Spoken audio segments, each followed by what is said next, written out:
আজকে আমাদের পঠন পাঠন এবং লিখন ও কল্পনার বিকাশে শিক্ষার্থীদের কীভাবে দক্ষতা বৃদ্ধি করা যায় সেভাবে শিক্ষকরা আজকে কর্মশালা করছে। এটা দিয়ে ওরা নিজ নিজ স্কুলে 1 মাস ধরে আনন্দ পাঠের মাধ্যমে এক্সট্রা ক্লাসের মাধ্যমে তাদের দক্ষ করে তুলবে। আমাদেরকে কোথাও কোথাও লেখাপড়া হয়, তার বাইরেও তাদের বই পড়তে উৎসাহিত করা, মাঠে গিয়ে খেলতে উৎসাহিত করা, কোনো হয়তো ছবি দেখানো হলে এই সম্পর্কে একটা গল্প বলা, কল্পনা তাদের ইমাজিন ক্ষমতা বাড়ানোর জন্য আজকে এই কর্মশালা আয়োজন করা হয়েছে। আজকে যে কর্মশালা শুধু কি শিক্ষার্থীদের জন্য না ছাত্রদের জন্য? ছাত্র একই কথা হলো, সবাই এটা বলবে, মানে শিক্ষার্থী মানে ছাত্র স্টুডেন্ট সবার জন্য এটা শিক্ষকরা এখানে শিখে নেবে কীভাবে ইমপ্লিমেন্ট করবে। তারপরে সেটা বিদ্যালয়ে গিয়ে ওরা কিন্তু এক্সট্রা ক্লাসের মাধ্যমে যেসব প্রথম পড়াশোনা হয় তার বাইরে কিন্তু এগুলো গিয়ে আজকে যেগুলো এখানে শেখানো হবে সেগুলো কিন্তু বিদ্যালয়ে ওরা বাস্তবায়িত করবে। ছাত্রদের কি লাভ হবে?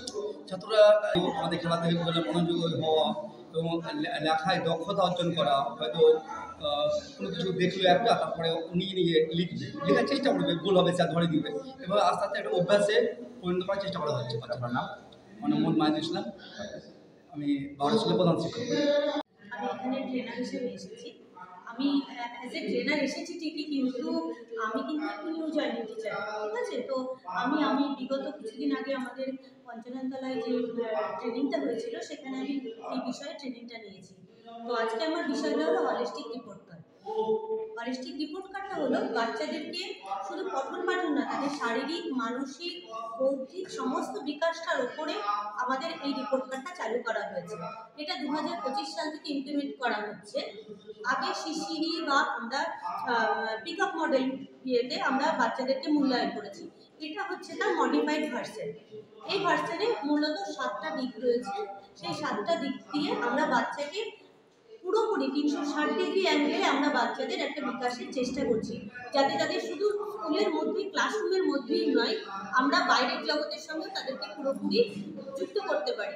এবং এইটাতে শুধু আমরা টিচাররা তাদেরকে হেল্প করবো না, আমরা তাদের অভিভাবকরাও তাদেরকে পুরোপুরি হেল্প করবো।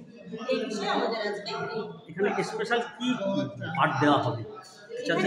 স্পেশাল বলতে শুধু বাচ্চাদেরকে পঠন পাঠনের মধ্যে আমরা সীমাবদ্ধ রাখবো না, তাদের বিশেষ কোনো গুণ থাকলে সেটাও আমরা প্রকাশ করবো, তাদের কোনো বিষয়ে অ্যাংজাইটি থাকলে, উদ্বিগ্নতা থাকলে সেটাও আমরা ক্লিয়ার করার চেষ্টা করবো, তাদের কোনো গভীর চিন্তন যদি থাকে সেই চিন্তাভাবনাগুলোকেও আমরা বিভিন্ন মাধ্যমে আমরা প্রকাশ করার চেষ্টা করবো।